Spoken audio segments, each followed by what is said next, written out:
There's something happening in Spokane's new construction market that every buyer needs to know before signing a contract. Across the country, some of the biggest builders are being accused of manipulating home prices and monthly payments, and right here in Spokane, we're starting to see the effects.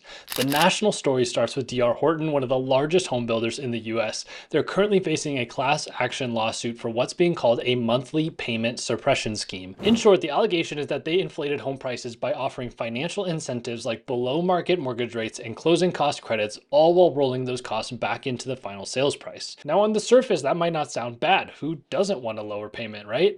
But the problem is that these incentives often make it nearly impossible to tell what the home is actually worth on the open market. And that's where Spokane buyers could be walking into serious trouble. I'm Haydn Halsted, your Spokane real estate resource. If you're thinking about buying, selling, or relocating to Spokane, you can schedule a meeting with me or download my free relocation guide using the links below, and make sure to sign up for our weekly newsletter to stay up to date on all things here in Spokane. All right, let's talk about what's really going on here and why these too good to be true deals might actually cost you in the long run. When you walk into a new construction sales office, especially with the big national builders, you're not talking to a realtor that represents you. You're talking to a sales team whose job it is to move inventory. And they'll start by asking what kind of monthly payment you're comfortable with. Not your price range, not your budget, your monthly payment. And that's the first red flag. It's the same playbook that car dealerships have used for decades. You walk in, say you want to keep your payment under $500 a month, and they'll make it happen by stretching your loan to 6, 7, even 8 years, or by rolling in hidden fees.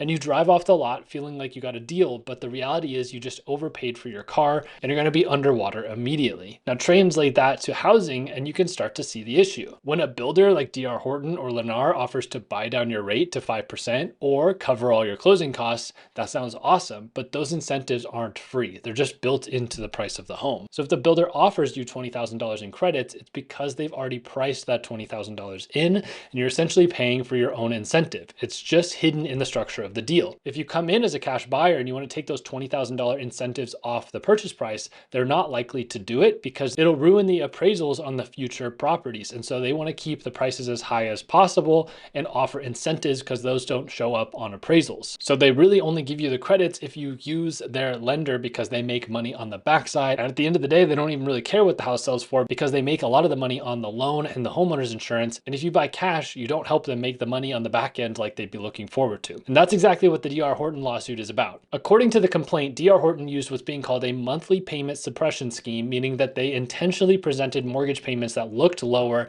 than they really were by using artificially low tax estimates and inflated prices to make deals pencil out on paper. Here's a personal story that brings that to life. Another agent here in Spokane told me about their client who bought a D.R. Horton home about a year ago. They used D.R. Horton's in-house lender, got what looked like a great rate, and locked in a comfortable payment. But about a year later, their payment jumped somewhere between $500 and $600 a month. Why was that? It's because their builder quoted their payment using property taxes for the raw land before the county reassessed it as a completed home. And once the true property tax value kicked in, their escrow went through the roof. That affordable monthly payment was absolutely wiped out.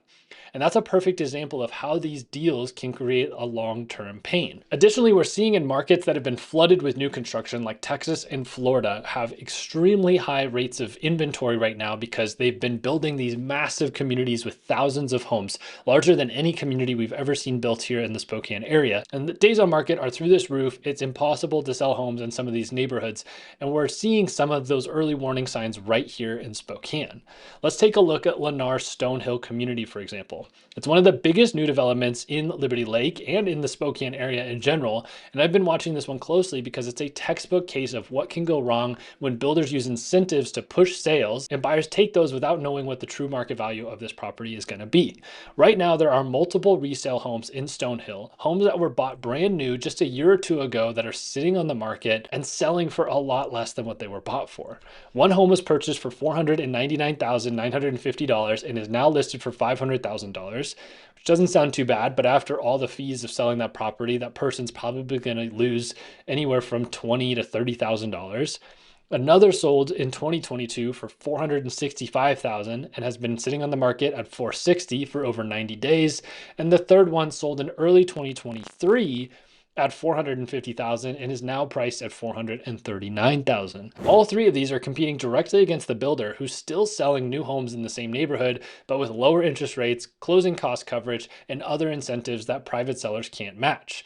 So if you're the homeowner trying to sell, how do you compete with that? You can't offer a 4.99% interest rate. You could offer the $10,000 closing cost coverage that the builder is offering, but that's going to dig into your net even more. But most likely you're just going to try and undercut the builder's pricings and see what happens. And that's what's going on right now. I actually have a client in Stonehill who's planning to sell this spring, and I had to tell him straight up his home will likely sell for at least $25,000 less than what he paid. And that's after he had spent $12,000 on blinds and installed solar panels.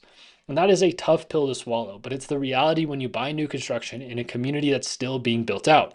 Until the last phase is finished, the builder is going to control the market there. And that's the part that buyers rarely think about when they buy into a new construction community. When you buy early in these types of neighborhoods, you're not buying a finished community, you're buying into a sales cycle, and the builder is your competition, and they have far more leverage than you do. They can change pricing, roll out incentives, or flood the market with new listings at any time, and you're playing chess against somebody who owns the entire board. So let's talk about how these incentives actually work behind the scenes. When a lender says they're going to buy down your rate, what they're actually doing is buying mortgages in bulk, because they know across the country they're going to sell so many homes that they can buy mortgages at a discount and offer those to potential buyers.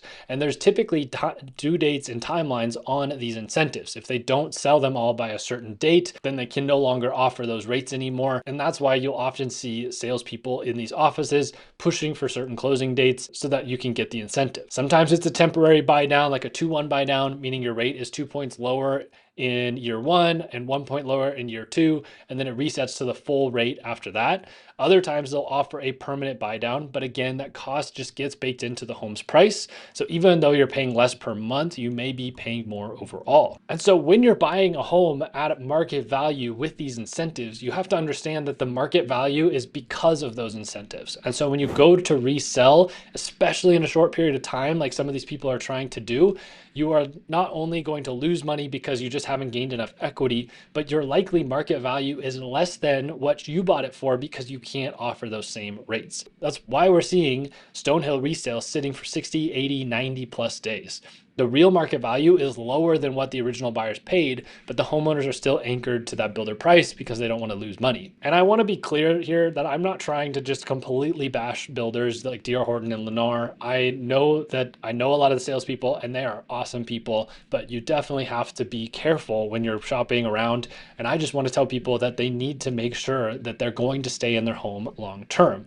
I also want to say that there's some incredible local builders here in the Spokane area like Greenstone, Paris Homes, who have built incredible reputations on transparency and quality. They price their homes based on the market and not inflated incentive packages because they don't even really offer those incentive packages. So you just need to know that if you're out there shopping new construction, that large volume builders like D.R. Horton and Lennar, which are the major ones that we have here in the Spokane area, they need to build homes quickly to keep shareholders happy, and those incentives help keep their sales numbers up high to keep their share prices high as well. So if you're a buyer, you have to look past the shiny incentives and try to determine what the true value of the home is, or really just ask yourself how long you're going to stay in that property. Because if you're going to be there for 7 or 10 or more years, then you know you're going to be happy there, then it's not that big of a deal. But if you're going to be like these buyers that are currently in the market that they've only owned it for maybe 2 years, you're likely going to lose a lot of money. So what should you do if you're thinking about buying new construction? Well, first is to bring your own agent. Don't rely on a builder's rep to guide you. An independent agent can help you compare neighborhoods,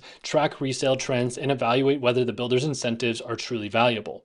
Second, ask for transparent breakdowns. What's the price before incentives? How much are they contributing toward the rate buy down or closing costs? And what's the total cost of that incentive if you pay it over 30 years? And then third is to watch the settlement statement and tax assessments. Ask the lender to make sure that they're using estimates for post-construction assessed value, not just land rate, and verify that insurance costs are being verified for a single family home as well. Finally, remember that sometimes the boring deal is the better deal. A fairly priced home from a reputable local builder or even a resale property in a mature neighborhood can hold its value far better than an incentivized new build.